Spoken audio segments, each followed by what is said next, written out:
Hey there, I'm Elizabeth Henson. Welcome to the Messy Success Podcast, where I'm helping creative dreamers and overachievers tackle business and life. After 6 years of being my own boss, I finally unraveled a tiny bit of what it takes to survive in this amazing world of being an overly creative entrepreneur. I'm your business bestie, here to help you with all those big ideas and to normalize some of the day-to-day struggles that we all share. My mission is simple. I want more women to make a living doing what they love and to feel good about themselves in the process. The best way to start? We can't do it alone. So welcome. I hope you'll hang out with me here where it's totally okay to be messy. Hello, and welcome. Happy Thursday, you guys. I have such a fun little episode for you today with my friend Alison.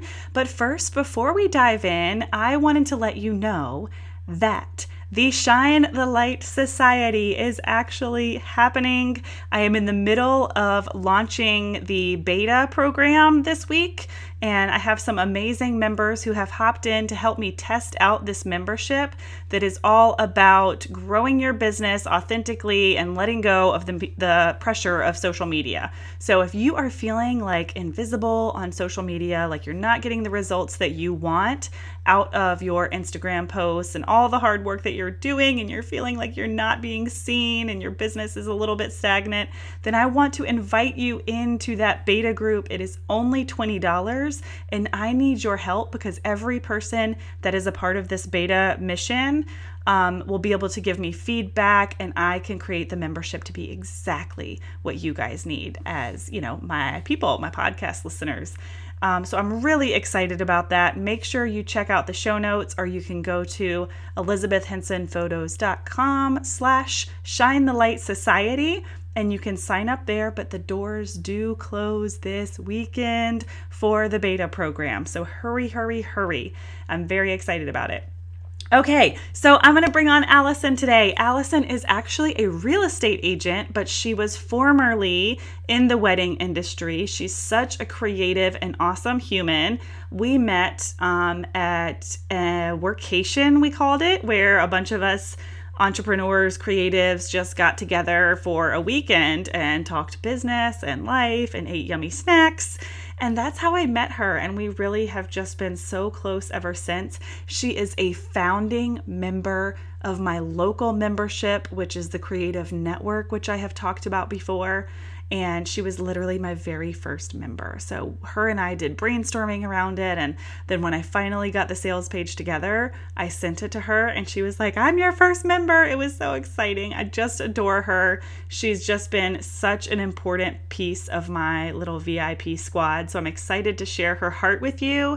And even if you're not a real estate agent, I think you'll be able to relate to her visions around customer service, and that really what we do is about loving on our people, as she would say. It's what I constantly talk about. If we can come from a place of service and how can we impact people and how can we change lives, then we are going to be doing better work. So I'm excited for you guys to meet her. And Alison has actually just launched a podcast of her own, which you are going to hear about in this episode. And I will include that in the outro. So let's get going with Alison.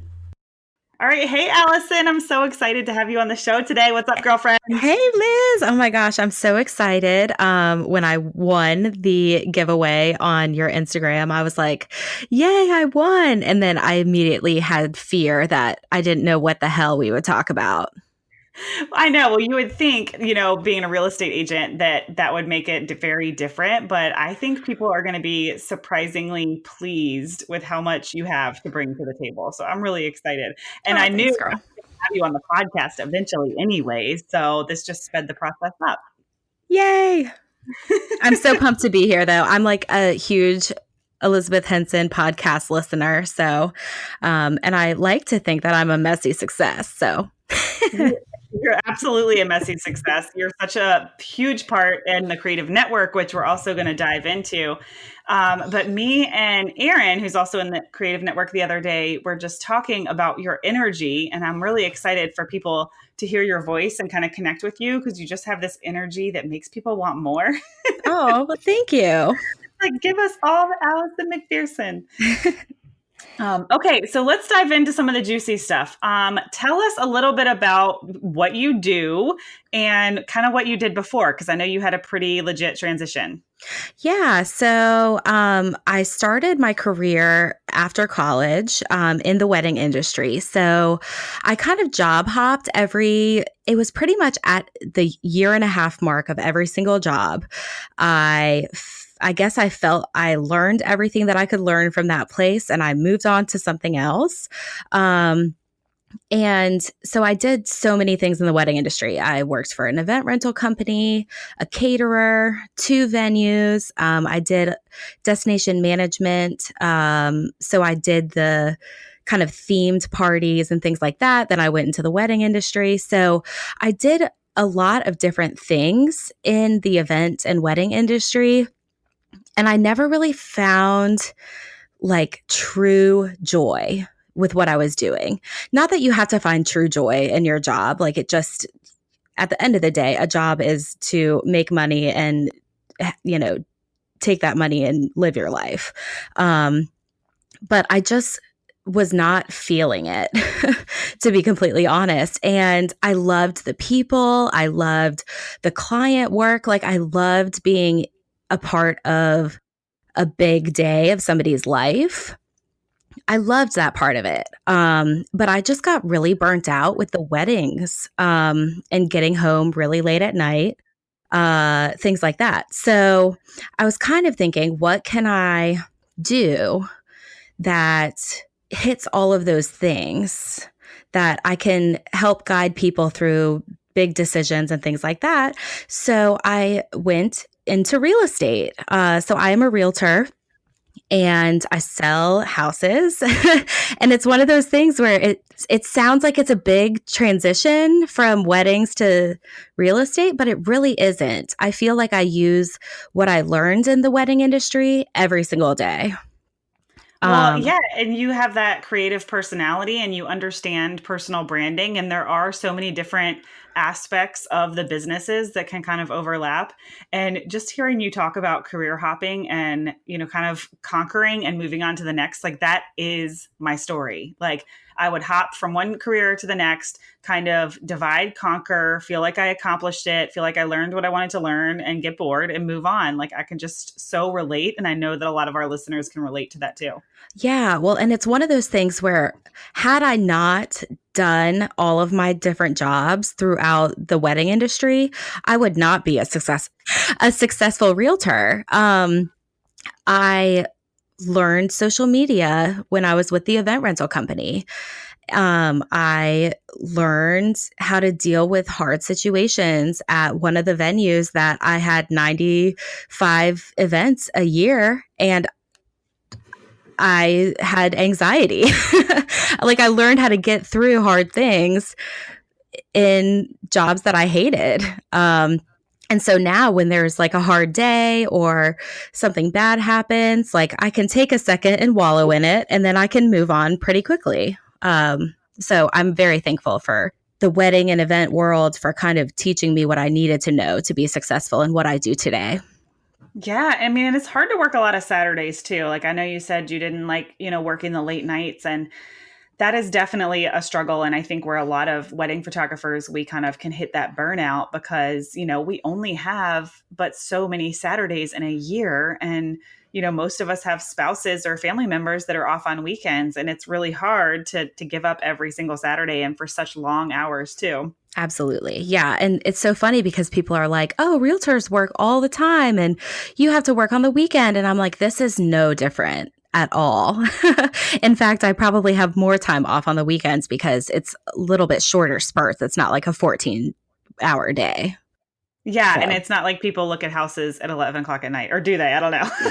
no, I mean, it would be unsafe at the end of the day, to do that and you can't see everything that you need to see in the dark. So, Yeah, for yeah. sure. Well, and I think, in the real estate world, like you're definitely branding yourself as, high energy and creative. Like, tell us a little bit about what kind of separates you from other real estate agents. Here's the thing. I think there are great agents in every single company. Like there are so many agents that are creative and just aren't harnessing it to show who they are, like who their personality is and how they are different. So, and I feel like I'm just kind of starting to harness like who I am and like how to communicate that to other people. So, who I am fun loving. I will go in for a hug before I go in for a handshake. I will love on you like nobody's business. And like that is my true commitment to my clients. Like I am your teammate through this. And I don't give a crap if you buy a house or not. But I want you to make the right decision for you and your family. And if the right decision is you renting and me not making a sale, that's totally fine. So I feel like that might be like how I separate myself is that I truly do not care if I hit a sale, if I have a sale. Like at the end of the day, my job is to help people be as educated as possible to make the best decision for them. And if the best decision is not to buy a house with me or sell a house with me, like we're not going to do it, but I'm going to continue the relationship with you because the relationship is everything. Yeah, exactly. And that's how you foster those relationships. And I love that you talked about harnessing creativity because I truly believe that everybody's creative. I mean, my husband will tell you that he hates art and he wants nothing to do with any of it, but he is still creative in other areas. Like he goes in the garage and he kind of will repurpose furniture. Like that is creativity. We all have things about our personalities that make us creative. And you're so right about people sometimes just not quite tapping into that. Right. Well, yeah, and the other thing is like I do crafts, I do all sorts of different things that like kind of help me harness my creativity in different ways. Um and I'm kind of just starting to like put that into my business a little bit more. Like I'm making my Christmas gifts this year for my clients and things like that. And like I feel like it gives me just as much joy as it does them. And so I feel like that can only like make good vibes keep on going. Yes, it feels so good to give. I think, sometimes when somebody's trying to give me something, Sharon Hunley especially will say, she said, it would bless me to be able to give this to you. And it's like, okay, I'll accept. Yes, I Because totally they're, get that. yeah, because it is such a gift and such a blessing to be able to give things for sure. Um, you were talking about it not being about you and you don't care if you make a sale. And I think that also is instilled in you because we work weddings and you cannot be a successful wedding industry person if you don't believe that it is like 100% all about the bride and groom and it being their day. Like we can't control everything. And, sometimes like I have to say, this isn't about what I want to photograph. This is about what they want me to photograph. So I think that also probably transitioned and is one of the reasons why you have that core value. Absolutely. Yeah. And even like I catch myself sometimes being like, oh, you can put granite countertops in and whatever. And then I'm like, ew, I just sounded like HGTV. And like, why? Like, maybe they don't want granite countertops. Like, shut your mouth and like let them say what they want to say and shut your mouth. you Yeah. know? Oh my gosh. I know. I'm always like jumping in with the bridesmaids, like hanging out and having girl talk. And then sometimes I'm like, okay, Liz, that's probably enough. They don't care about your lipstick color. Oh, I love that. Oh my gosh. Okay. So workation, we were about to dive in. Did we know each Oh, yes. I know, did we know each other before that? No. Okay. Like we hadn't even had we interact yes, we had interacted a little bit, I think. I think Holly introduced us at something. I don't know. But Yeah. anyway, so we met at Workation, which is like this little getaway that our friend Holly put together. There was like 9 of us one year and 11 of us the next year. And we would stay in this house for 2 nights. and just hang out, business, life, all the things. Some of us knew each other, some of us didn't. And Allison just had this energy. And I feel like we've kind of just been in the same little squad ever since. Yeah. Yeah. And like it was funny because at the end of workation, I met a bunch of people, or like I got to know a bunch of people for the first time, like you and Angie, Emily Gibby. Like it was the first time meeting all of you. And I was kind of overwhelmed because I was like, oh man, I do not belong here because these people are amazing. And, I was like, man, I feel like I can learn so much from them. So I felt like I was almost the quietest I think I've ever been because I was like, I just want to hear everything everyone's saying. Oh my gosh. You taught us stuff too, though. I think at the time you were doing a lot of social media stuff. And I remember you teaching me, a bunch of stuff on social media too. Oh, well, thanks, Yeah. girl. See? Uh, and you're also, this is such a cool story. Like you're in the creative network and you were my first member, like literally my first member. So when I was trying to generate the idea, this all came about when I was doing my masterminds and you were like, look, I want in, but like, this is my price point. What can we do? And it was like months later, because I had done all this brainstorming and journaling and kind of put it on the shelf. And I finally was like, okay, Allison, I kind of threw together an idea, take a look at it and let me know what you think. And you were like, I'm so in. And I'm like, I have my first member. That was such a special moment. Well, because sometimes, like for me, I still feel so connected to the wedding industry. I kept going to so many, like I kept going to Rising Tide Society. I kept going to ILEA for a while. I just like stayed as much as I could in all of the networking groups that I was a part of. But I also was like joining new things with real estate people and whatever. And I was just like, I'm still not getting what I need. Like, I need people to be like, listen, Allison, that's a great idea, but you need to shelf that and you need to focus on this other thing. Or like, that's a great idea, run with it, go. And it makes sense for you as a person and it makes sense for your clients and whatever, because it's the one thing about the creative network that I love so much is that we're getting to know each other's businesses inside and out. Like it is a mastermind at the end of the day. Yes, absolutely. And that's just one of those things that I had to learn is that not everybody quite understood mastermind or knew what it is or what it meant. So everyone was like, just stop using that word, just sell something, but stop using that word. Right. Yeah. And like it's been such a great thing to see like people doing what they say they're going to do and like just watching people like execute everything that we've talked about, because it's just like amazing to watch people's businesses grow. And a lot of them are photographers or other creatives. And sometimes I feel like a little bit of a fraud saying that I'm a creative because like at the end of the day, like, okay, I'm a realtor. Like not that many realtors are or they're not putting out that they're creative. Yeah, they're not putting it out there, but they are. And you definitely bring that energy. And because, you still kind of control your own schedule, there's a very much of an entrepreneur type of lifestyle to being a real estate agent. And because this was kind of your home before, I feel like you totally fit in. Yeah. I mean, like, I'm just making my space. I'm like, this is who I am, and I'm joining whether you like it or not.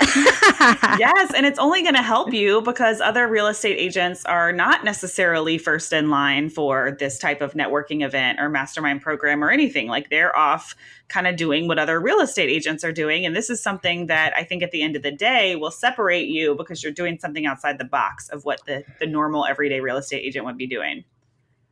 Yeah. Like, I kind of feel like, okay, in my industry, it's kind of like there's so many people who throw their money at things like Zillow or Trulia to like be the agent that is like at the top of that list. And for me, I want to put my money in self-development. I want to put my money in loving on my people. And that's it. I don't want to pay some huge conglomerate to put my picture on a website. Like, I just really don't. And so I'm like, how can I think outside of the box and put my money where my heart is? Yeah. Yeah. And where people really need you. Yeah. And another thing too, I think that is valuable to pull from this conversation of how the Creative Network came about. And you were bold enough to kind of say, like, look, this is the price point that I'm working with, because I think people either get uncomfortable talking about price or they think it's not appropriate.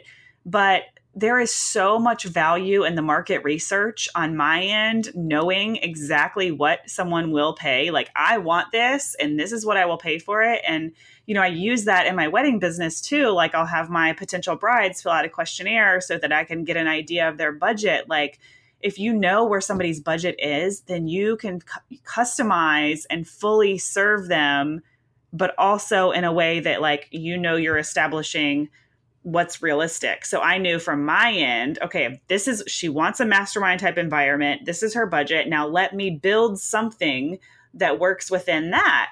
And it's so helpful. And I think that if anybody can take anything away from that ramble, is that don't be afraid to tell someone, I really want what you're doing. I'm really interested in what you're doing, but this is the budget that I'm working with. So if you ever have anything in that budget, please let me know. I think that there's so much respect for that type of, I don't want to say like boldness, but like honesty.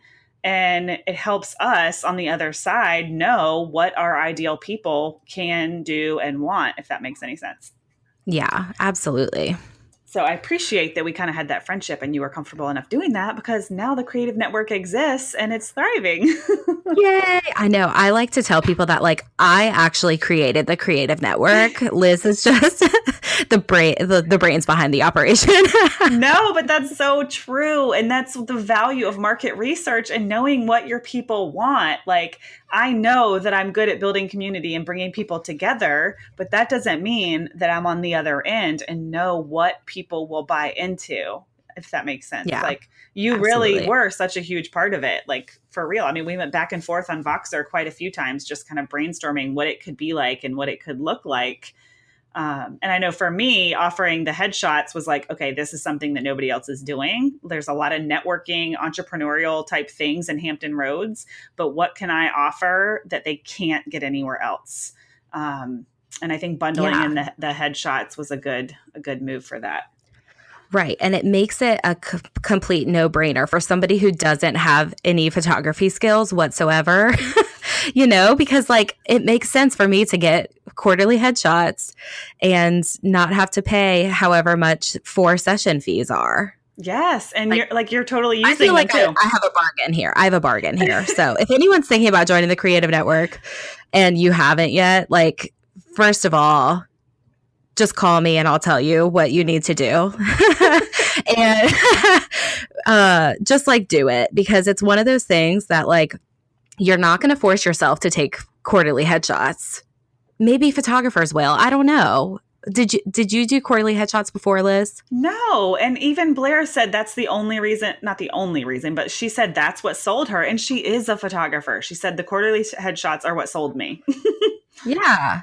It's a no-brainer. Yeah. And then it's like, because to me, this is like, such behind the scenes conversation, but like, I can sell headshots. It's so much harder to sell community to somebody, to sell our think tank days to somebody, because it's such an intimate, kind of indescribable experience, but I can sell headshots.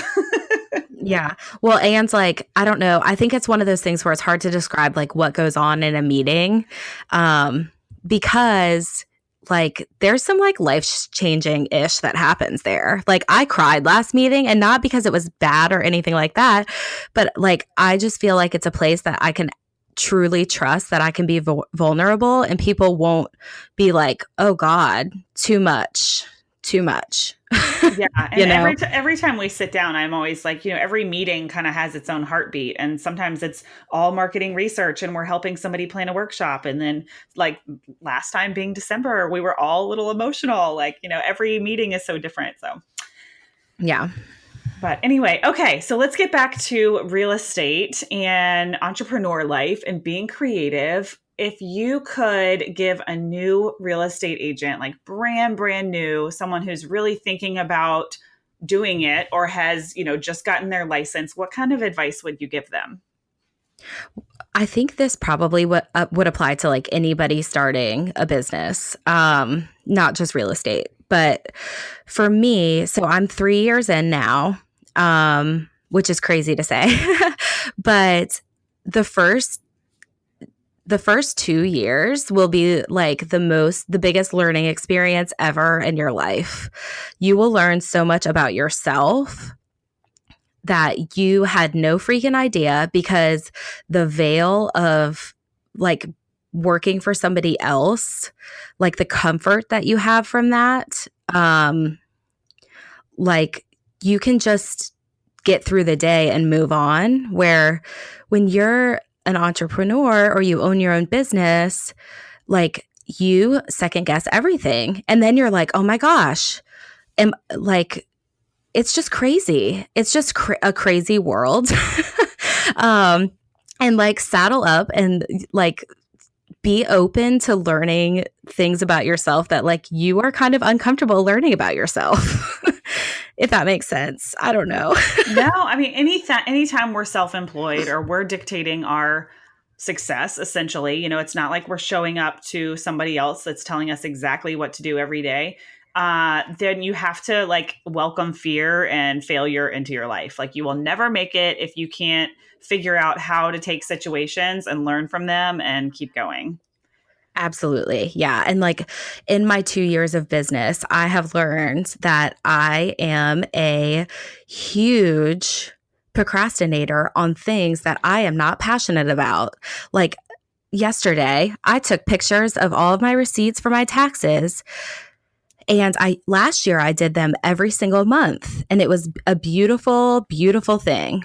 And this year, because I've been busier, I hadn't done my like accounting side of my business for, I'm embarrassed to say this, since April.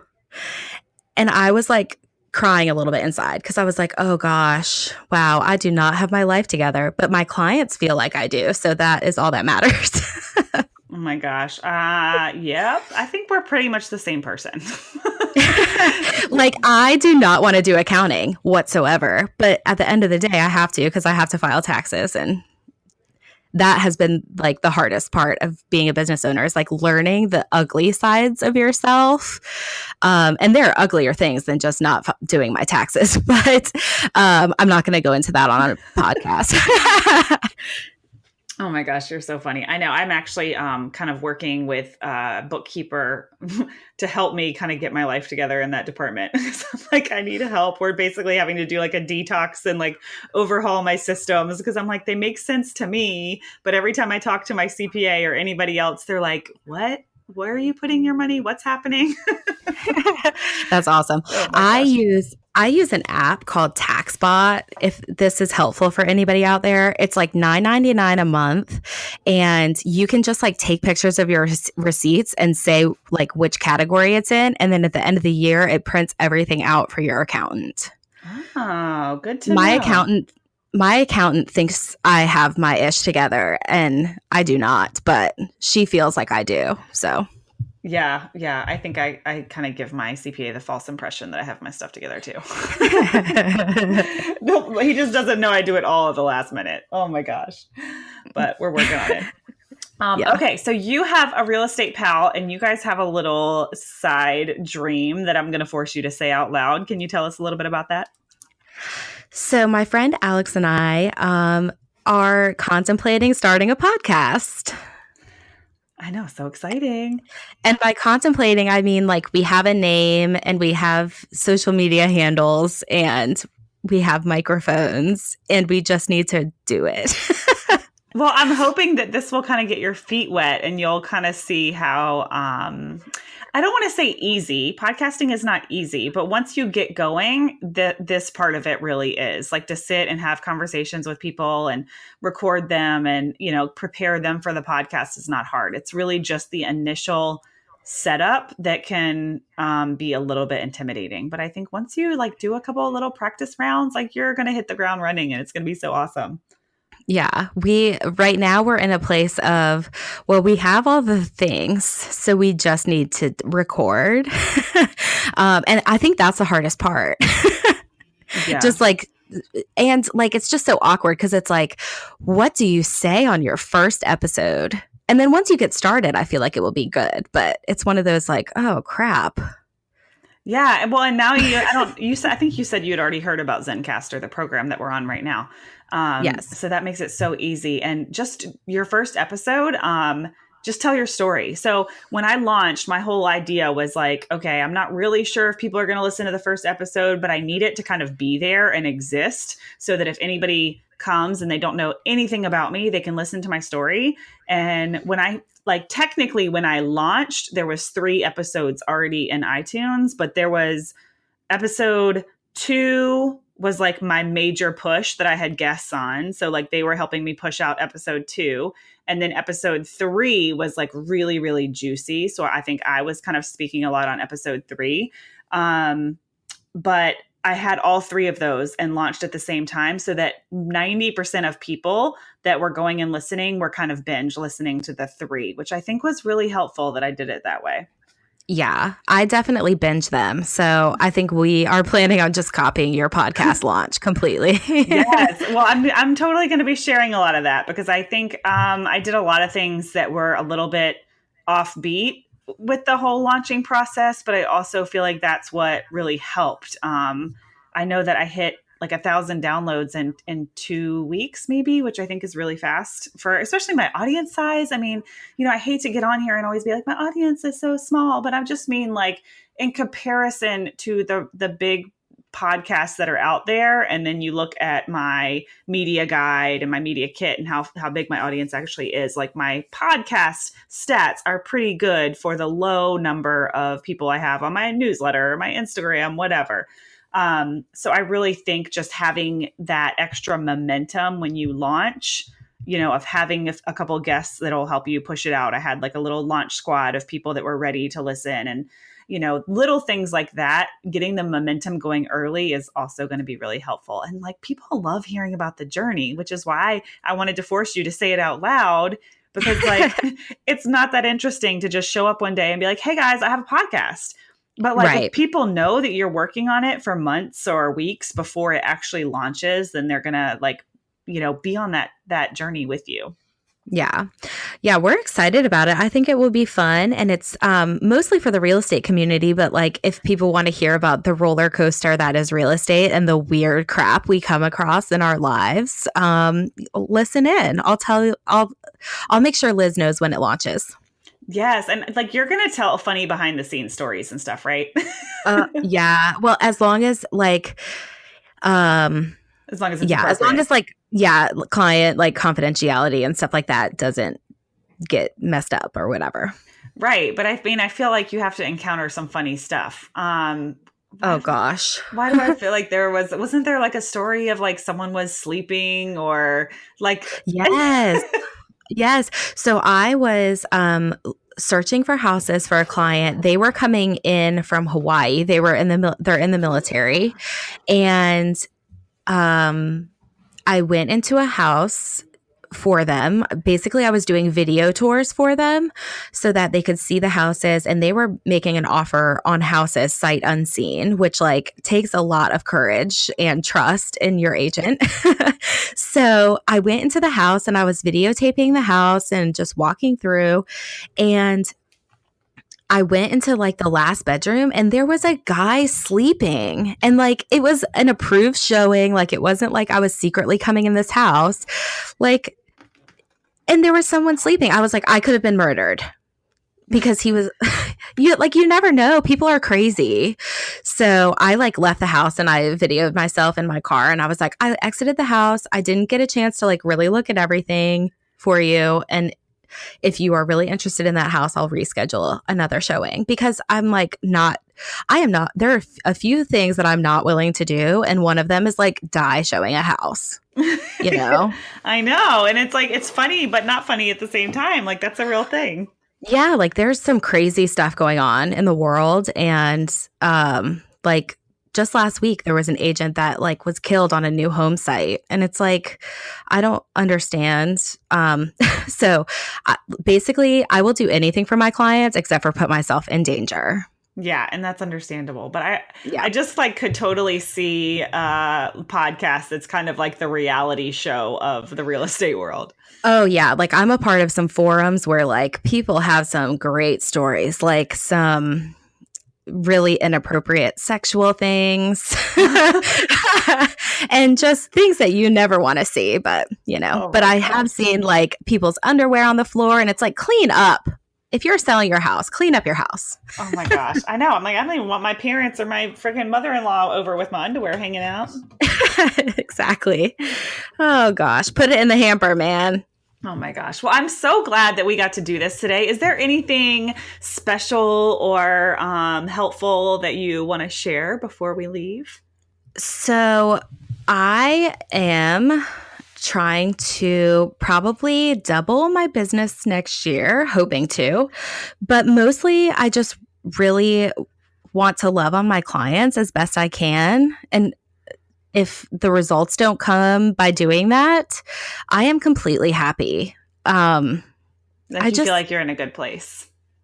yeah. And just like the, I don't know, like I have goals, of course, and I want to hit my goals, of course. But like one of my goals is just to like make sure I'm loving on my people the best I can with as many resources as I am able and just keep doing what I'm doing and hope that it works out, in the grand scheme of like making enough money to live. Like, this is why I do what I do because I love my people. It's not because of monetary gain or anything like that. And so, Yeah. yeah, I, We I work, hope it we work to works live. out. What is that saying? We work to live, not live to work. Something like that.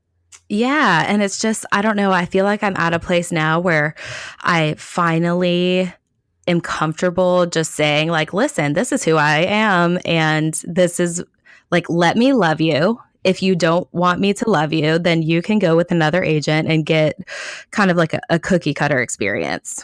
Yeah. Not saying that all other agents give cookie cutter experiences, but like, I feel very confident that I love on my people well. So, Yeah, and I think I saw something the other day. I feel like real estate agents are kind of getting a bad rap. Like right now, people, somebody called it like the next MLM or something like that. Like people are just jumping into real estate agent stuff. They're jumping into real estate so fast that they're not really um, being the best and nurturing. And I don't know if that makes any sense, but I feel like right now is kind of a hard time to be a real estate agent and to stand out.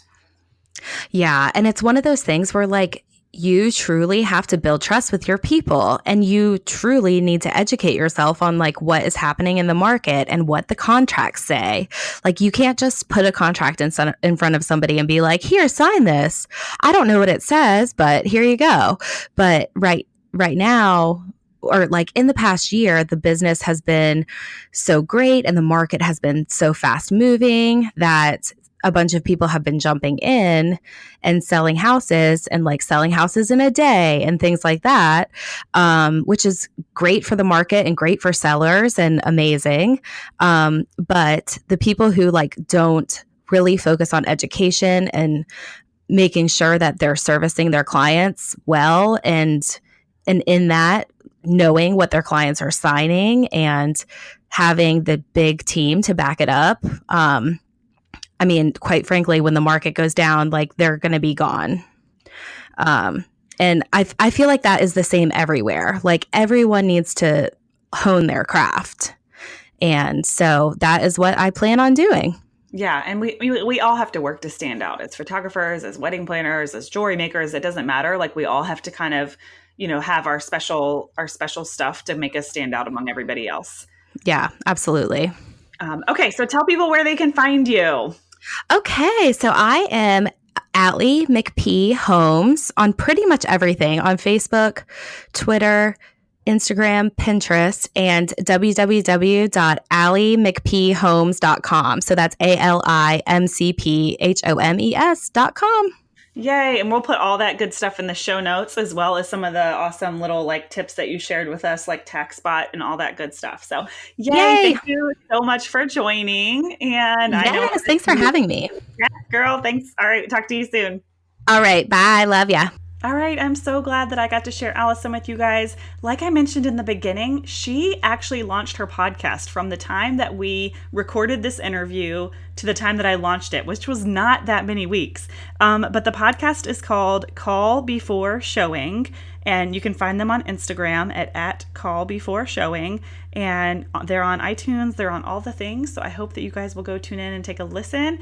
And we will also include all of this in the show notes. Don't forget, you can always access those by going to elizabethhensonphotos.com/podcast. You can get everything you need there. You can join the Messy Squad. You can find us on iTunes. You can get the show notes, all that good stuff. And don't forget about the Shine the Light Society. I need beta members. I'm so excited. I would love to have any of you guys who are my listeners to the podcast in there. And we're going to be doing some really fun stuff and growing our businesses and having guest speakers, and you'll get lots of me time. By me time, I mean with me. But anyways, thank you guys for tuning in. I will see you soon.